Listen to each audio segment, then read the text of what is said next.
like I promised, let us look at the difference of restorative justice versus retribution. Retribution and retributive justice. Retributive justice. So let us compare. Let's look at some similarities and some differences. I don't know whether you'd use this one also. So let's change here. Yeah, you can do it like that. You can change it here. You say this side restorative,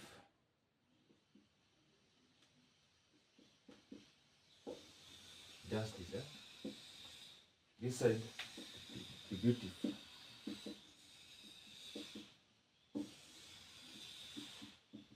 Justice. So let's look at some key differences. But what you said initially, this one focuses on victim, okay? Repairing the harm. Repairing the harm. So we can look in terms of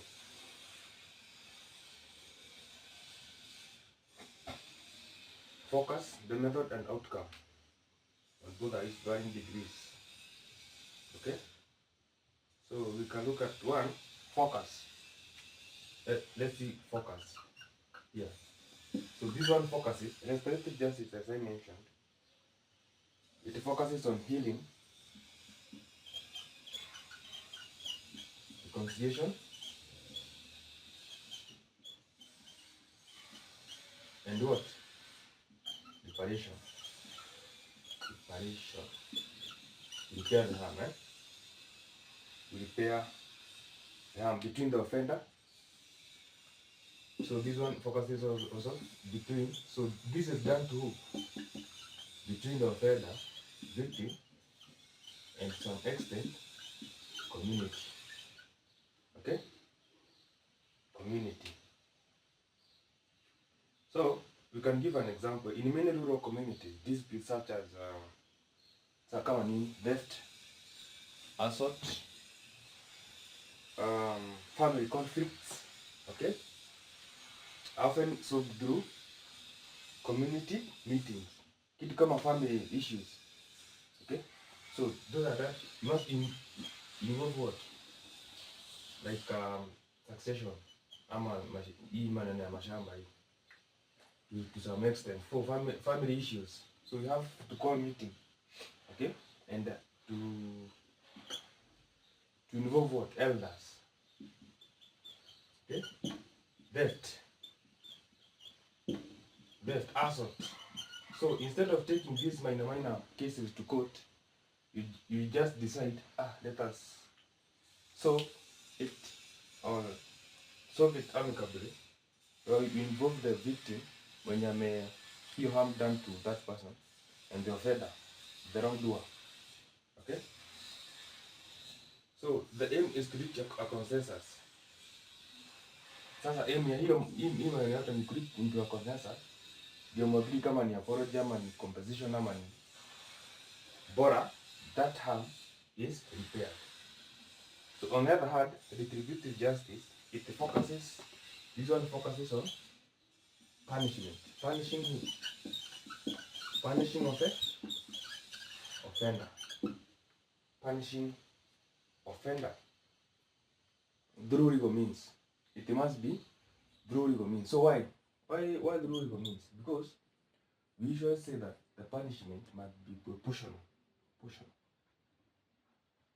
Proportional, certain, severe, and what? Swiftness. Okay? So it must be within the legal means. So what kind of punishment are we talking about? So it is either imprisonment, okay, or what? Fines. Okay. So for instance, we can give an example whereby a person convicted of robbery, so he'll be taken to court and atasema mastaka kulingana na penal code, right? penal code faces prison sentence. The legal process proves that person guilty. Okay? So here the offender lazima apatikane yeye ni guilty. Ndio sasa hiyo the court process iende through mpaka mwisho sentence. Okay?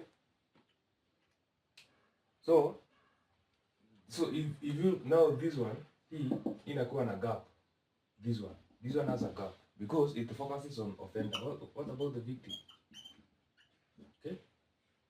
And also the relationship between the offender,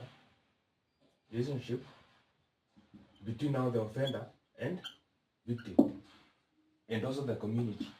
Okay? Huyu that's why kunakuwa na shida ya re-entry, reintegration. Okay? Because huyu akiserve, huyu for example ended through if the offender that huyo mwizi huyo amalize kifungo chake, so aende through court process yote mpaka sentencing. I mean the justice process yote hadi sentencing. Wakati wa kutoka inakuwa ni gumu sana because there is no they did it mend. Okay? With the victim and the community. Okay? So the retributive justice inakuwa na gap kubwa sana. So another aspect,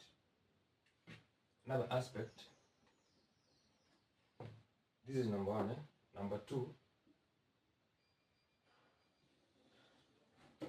2, we can look at law of victims. So restorative justice, you see, this is a victim-centered approach, justice approach. Okay, whereby the victim plays an active role in the process. This justice system focuses to empower the victim by allowing him or her to articulate how the crime affected them. Okay? Sawa. And also akona chance ya kusema, so they given a framework to articulate on how the harm, the crime affected them. So now here they can say, I need an apology, I need a compensation, or others. Okay? And also pia akona chance pia ya commit offender, and they solve that issue.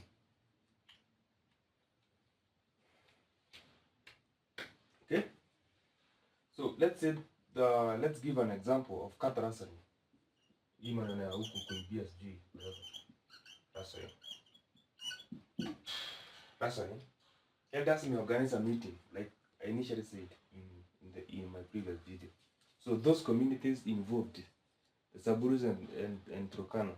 So the elders organize a meeting between wenye wameibiwa, the victim, na wenye wameiba, the offender group. Okay? The victim can demand a restitution. Okay? So kama sasa victim alikuwa ameibiwa 70 cows. Offender, sasa during the meeting, hawa wanaweza sema, we don't need anything, yes, we need our cows back. That's all. So what about the retributive, the role of victim? So the role of victim here is passive. So, like I mentioned here, so the role of victim is passive. Afanyongi hesabu hapa because the offender here contravene the state law. Usually they contravene the state law. So they devalue the victim.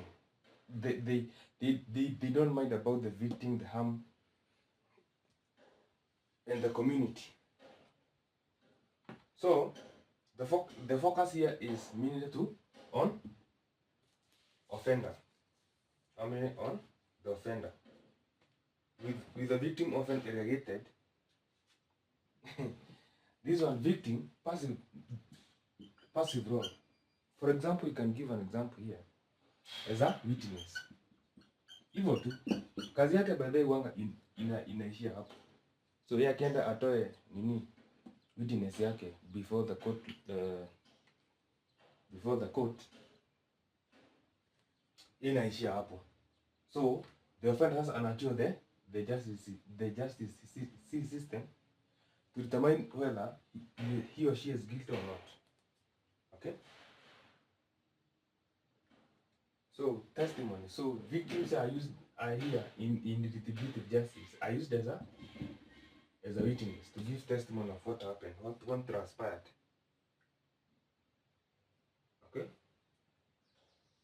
So tuangalie another aspect.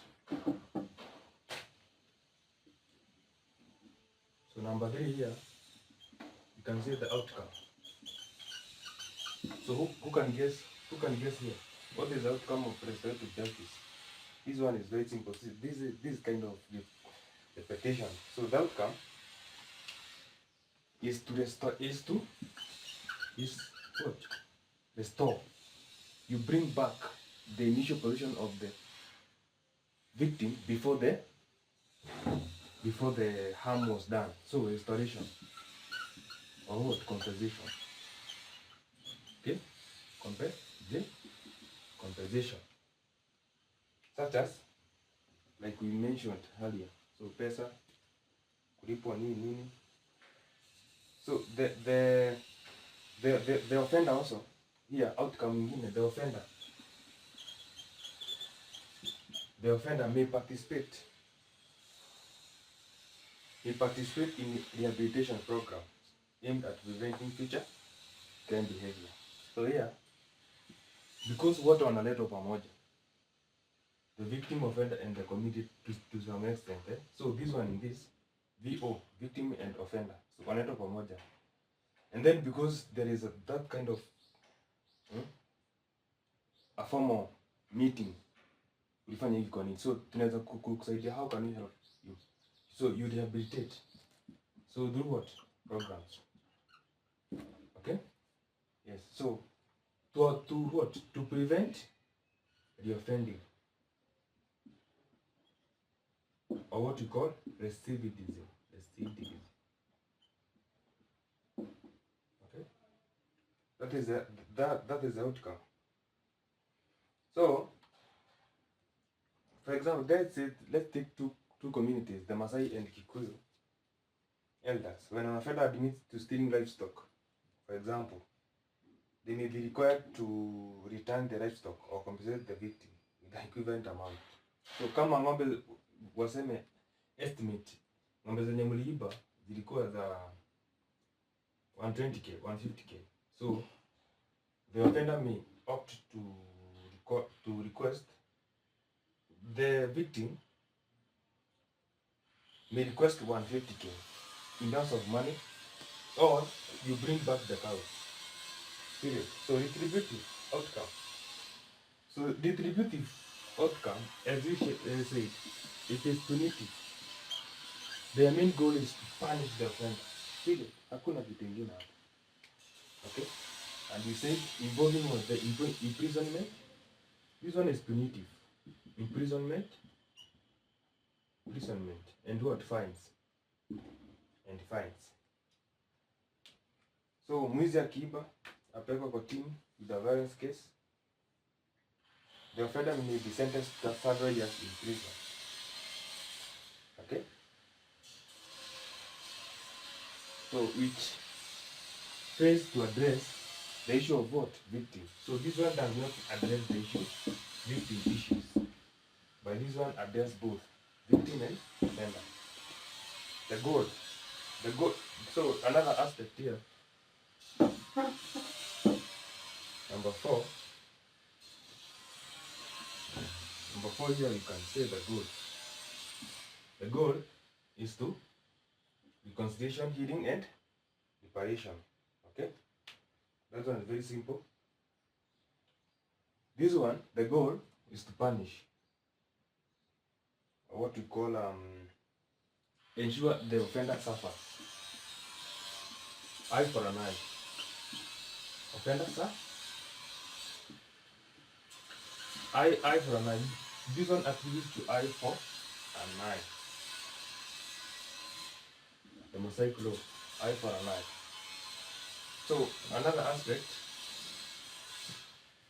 number 5, is what? The role of community, of the community. So like we said here, we must involve community. So the examples that I've given here and here. So 2 communities have conflict.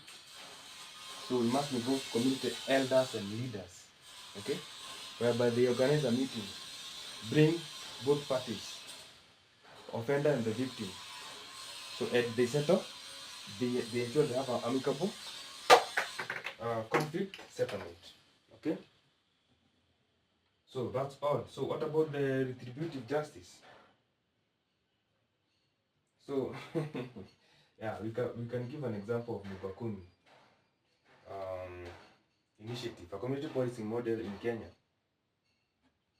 that involves local residents in maintaining peace, okay, and resolving dispute at the neighborhood level, okay. This one may then do the role and what? Reconciliation. So retributive justice, the community role is limited, okay. Community role is limited. Community role is limited. So because wao huanga wanapitia the criminal justice process, okay. So koti, polisi, koti, prosecution process yote maisha, and therefore their aim is to punish the offender. Hakuna kitu kingine anakuanga nayo. Sijui kama tumeelewana hapo.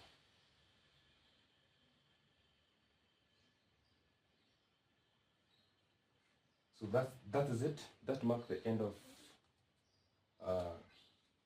another session. Restorative versus retributive justice. So this one is modern justice. This one is okay. It is modern in aspect that the court now is encouraging people, instead of taking minor cases to the court and therefore having so many cases, so many minor cases in those courtrooms, so we better solve them outside the court. Retributive justice, this is the conventional justice, okay. Restorative, in other aspect, we can say it is the traditional, zile zilikuwa zinatumiwa kitambo before the introduction of the criminal justice process. Thank you so much, and that's marked the end of this session. Please subscribe, like, comment, and share. Thank you so much.